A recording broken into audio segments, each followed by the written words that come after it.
10 बजे की पहली ब्रेकिंग न्यूज। लोकसभा चुनाव 2024 की तारीखों का ऐलान के साथ ही आचार संहिता लागू हो गई है। 543 सीटों के लिए चुनाव 7 फेज में होगा। पहले फेज की वोटिंग 19 अप्रैल को और आखिरी फेज की वोटिंग 1 जून को होगी। 4 जून को नतीजे आएंगे। लोकसभा के साथ 4 राज्यों आंध्र प्रदेश, उड़ीसा, अरुणाचल प्रदेश और सिक्किम के विधानसभा चुनाव की तारीखों की घोषणा भी कर दी गई है।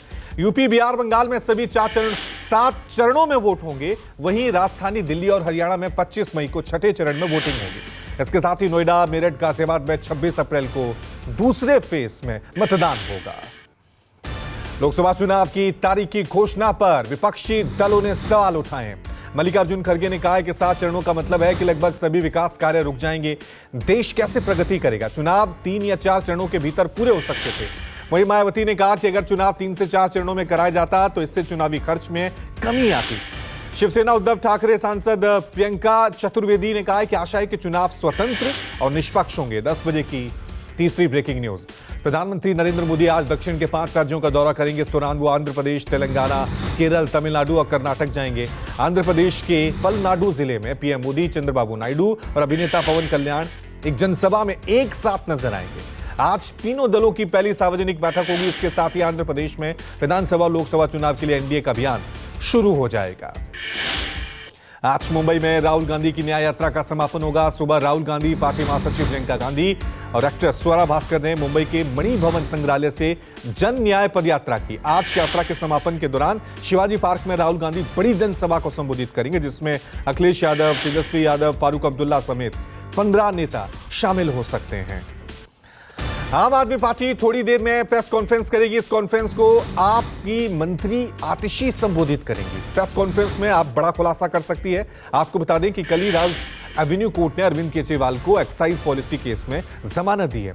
वहीं चुनाव की तारीखों के ऐलान के साथ ही ईडी ने केजरीवाल पर एक नया केस भी खोल दिया है। 10 बजे की अगली ब्रेकिंग न्यूज। इलेक्टोरल बॉन्ड के यूनिक नंबर बताए जाने की मियाद आज पूरी हो रही है। इलेक्टोरल बॉन्ड पर सुनवाई के दौरान सुप्रीम कोर्ट ने केंद्रीय चुनाव आयोग से इलेक्टोरल बॉन्ड के यूनिक नंबर की जानकारी देने को कहा है। वहीं कोर्ट ने बॉन्ड के यूनिक नंबर ना बताने को गंभीरता से लेते हुए एसबीआई को नोटिस जारी किया, जिस पर एसबीआई को सोमवार तक इस नोटिस का जवाब देना है। आज 6 सदस्यीय हिमाचल प्रदेश समन्वय समिति की पहली बैठक होगी।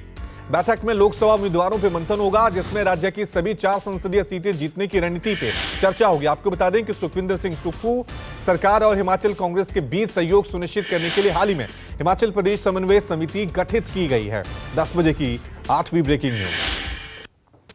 आज से राज्यों के सभी मतदान केंद्रों पर निर्वाचन आयोग का आओ बूथ चलें अभियान शुरू हो जाएगा। लोगों की जानकारी देने के लिए यह अभियान सुबह 11 बजे से शाम 6 बजे तक चलेगा। इस अभियान के दौरान सभी बूथ लेवल अधिकारियों, सुपरवाइजरों और विभिन्न विभागों के कर्मचारी मतदान केंद्रों पर मौजूद रहेंगे। लोगों को मतदान से संबंधित जानकारी देंगे। राष्ट्रीय स्वयंसेवक संघ की प्रतिनिधि सभा का आज आखिरी दिन है।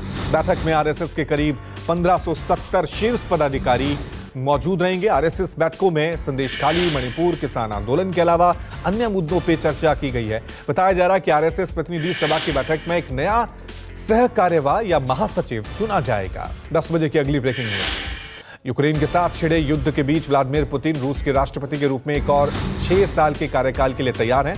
इस बार 3 दिनों तक वोटिंग हो रही है, जो 15 मार्च से शुरू होकर आज तक चलेगी। सत्ता पर मजबूत पकड़ के साथ ही व्लादिमीर पुतिन की चुनावी जीत तय मानी जा रही है।